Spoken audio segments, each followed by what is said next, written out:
Ibu semuanya? Apa kabarnya? Semoga kabar Bapak Ibu guru dimanapun berada tetap sehat-sehat semuanya. Terkhusus buat Bapak Ibu guru yang mau mengikuti pretest PPG tahun 2023. Kali ini akan saya sampaikan soal pretest PPG tahun 2023 dan pembahasannya. Ini bagian yang kedua ya Bapak Ibu ya. Kita langsung aja. Pada kurikulum 2013, penyusunan kurikulum dimulai dengan menetapkan SKL berdasarkan kesiapan siswa, tujuan pendidikan nasional, dan kebutuhan. Setelah kompetensi ditetapkan, kemudian ditentukan kurikulumnya yang terdiri dari kerangka dasar kurikulum dan struktur kurikulum. Ada beberapa faktor yang harus dikembangkan, antara lain: A. Tantangan internal dan eksternal. B. Responsibility. C. Reconforced. D. Enriched.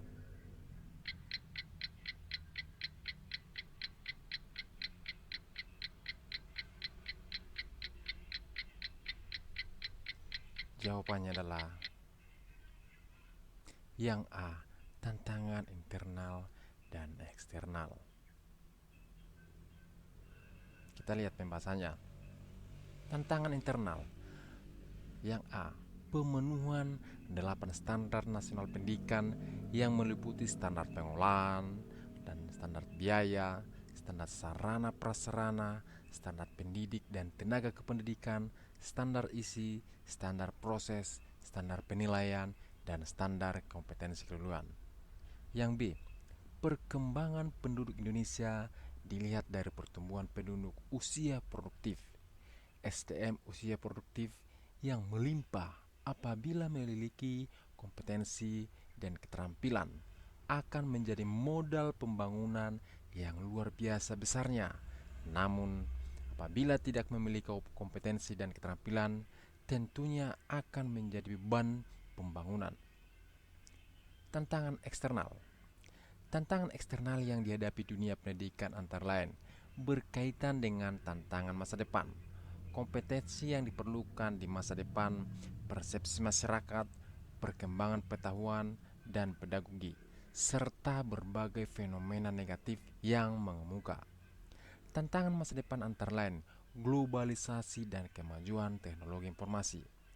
Kompetensi masa depan antara lain kemampuan berkomunikasi, kemampuan berpikir jernih dan kritis, kemampuan menjadi warga negara yang bertanggung jawab, kemampuan mencoba untuk mengerti dan toleran terhadap pandangan yang berbeda, dan memiliki kesiapan untuk bekerja. Persepsi masyarakat antara lain terlalu mendikte beratkan pada aspek kognitif, beban siswa terlalu berat, kurang bermuatan karakter. Perkembangan pengetahuan dan pedagogi antara lain neurologi, psikologi, observation based discovery, learning, dan collaborative learning.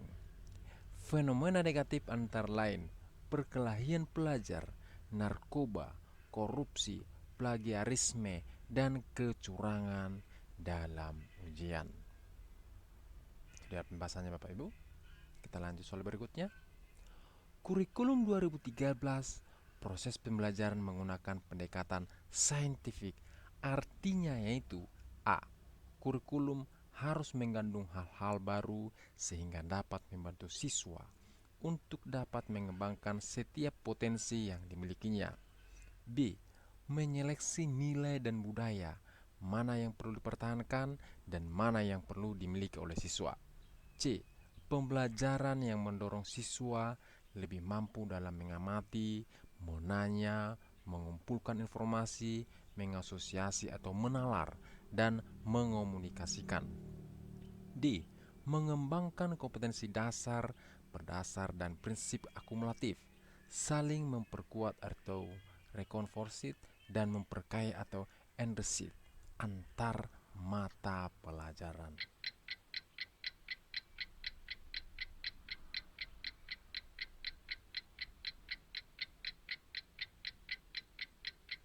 Jawabannya adalah yang C. Pembelajaran yang mendorong mendorong siswa lebih mampu dalam mengamati, menanya, mengumpulkan informasi, mengasosiasi atau menalar, dan mengomunikasikan. Yang C jawabannya Bapak Ibu. Kita lihat pembahasannya. Ada 5 tahapan yang harus dilakukan dalam pembelajaran dengan pendekatan saintifik. Kelima tahapan tersebut sering dikenal dengan istilah 5M. Yang pertama, mengamati. Mengamati berarti melihat, membaca, mendengar, dan menyimak hal-hal atau fenomena yang ada di sekitar kehidupan. Dengan mengamati, siswa akan menemukan berbagai masalah untuk dipecahkan dalam pembelajaran. Agar tahapan mengamati ini berjalan efektif, maka guru harus jeli dalam menyediakan objek yang akan diamati siswa sesuai konteks materi yang akan diajarkan. Yang kedua, menanya. Menanya berarti mempertanyakan sesuatu yang menjadi masalah dari apa yang telah diamati. Dalam konteks menanya, siswa harus didorong untuk bertanya atau membuat rumusan masalah, bahkan kalau perlu membuat hipotesa. Yang ketiga, mencoba. Mencoba berarti melakukan sesuatu untuk memecahkan masalah sekaligus, menemukan kebenaran hipotesa. Cara mencoba bisa dengan melakukan eksperimen dan menggunakan rumus dalam menghitung. Bekerja secara kolaboratif merupakan hal terbaik dalam tahap mencoba. Yang keempat, menalar. Menalar berarti memahami, menganalisa, mengaitkan satu konsep dengan konsep yang lain. Dalam menalar, siswa didorong untuk mencari berbagai sumber referensi, baik secara manual maupun digital. Sumber referensi yang ada digunakan untuk mengolah data hasil percobaan. Yang kelima, mempresentasikan. Mempresentasikan berarti mengomunikasikan hasil kerja kelompok yang telah diolah dan disimpulkan.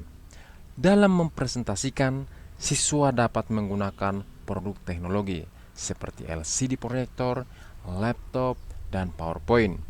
Peran guru dalam tahapan ini adalah memberikan penghargaan serta memperkuat konsep yang telah ditemukan siswa. Itu dia pembahasannya. Kita lanjut soal yang berikutnya. Pengembangan kurikulum pemangku kepentingan atau STTK dilakukan dengan melibatkan pemangku atau stakeholder untuk menjamin relevansi pendidikan dengan kebutuhan kehidupan, termasuk di dalamnya kehidupan kemasyarakatan, dunia usaha atau industri, dan dunia kerja. Pernyataan tersebut di atas sesuai dengan prinsip pengembangan kurikulum. A. Tanggap terhadap perkembangan ilmu pengetahuan, teknologi, dan seni. B. Relevan dengan kebutuhan kehidupan. C. Menyalurkan dan berkesinambungan. D. Beragam dan terpadu.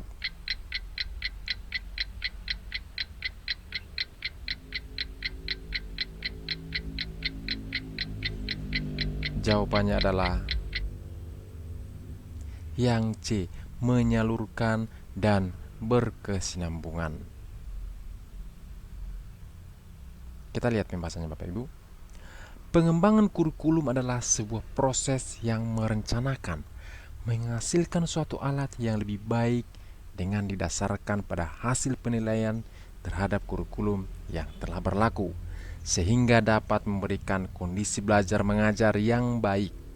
Dengan kata lain, pengembangan kurikulum adalah kegiatan untuk menghasilkan kurikulum baru melalui langkah-langkah penyusunan kurikulum atas dasar hasil penilaian yang dilakukan selama periode waktu tertentu.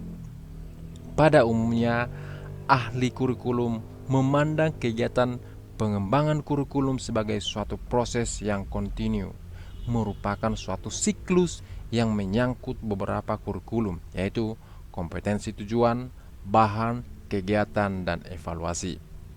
Prinsip-prinsip yang akan digunakan dalam kegiatan pengembangan kurikulum pada dasarnya merupakan kaidah-kaidah atau hukum yang akan menjiwai suatu kurikulum.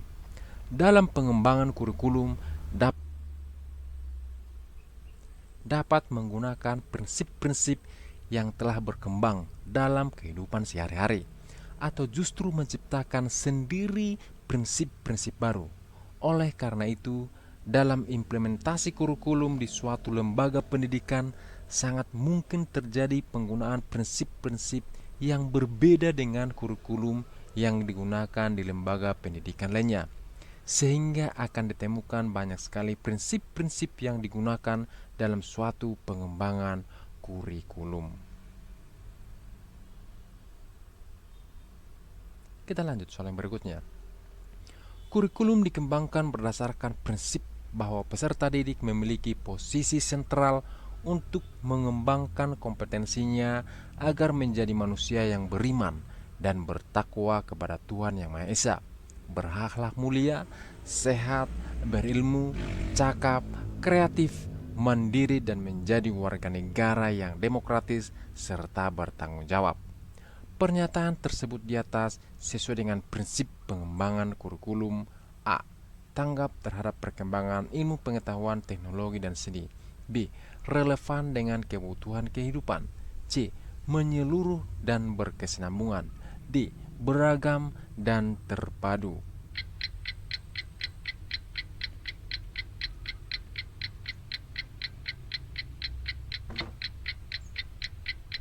Jawabannya adalah yang D. Beragam dan terpadu.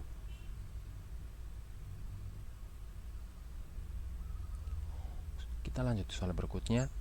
Upaya guru dalam memberikan kesempatan kepada siswa untuk merefleksikan pengalaman belajar yang telah dialami yang paling optimal adalah dengan cara A.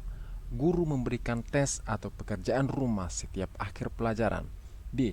Guru menggunakan pertanyaan terarah maupun pertanyaan bersifat penelusuran saat pembelajaran berlangsung. C.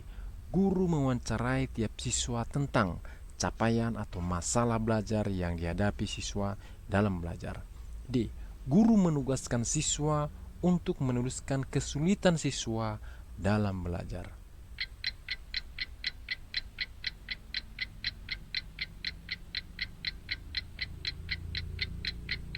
Jawabannya adalah yang B. Guru menggunakan pertanyaan terarah maupun pertanyaan bersifat penelusuran saat pembelajaran berlangsung.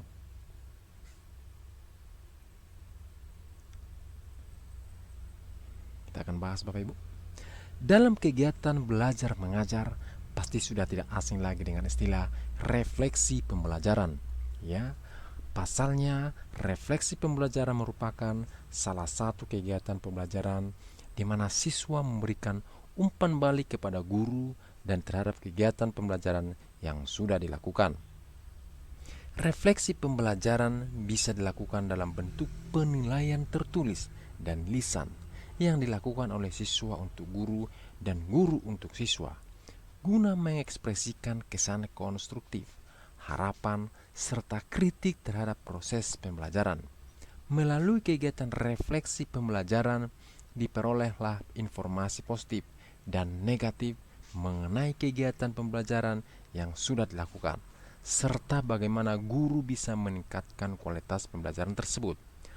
Hasil refleksi pembelajaran juga bisa dijadikan sebagai bahan observasi untuk mengetahui sampai di mana pencapaian kegiatan pembelajaran dan bisa memberikan kepuasan bagi siswa. Demikianlah soal-soal praktis PPG tahun 2023 dan pembahasannya. Semoga bermanfaat buat Bapak Ibu guru yang mau mengikuti praktis PPG tahun ini. Ini adalah soal bagian kedua. Kita lanjutkan soal yang bagian yang ketiga. Sekian dan terima kasih.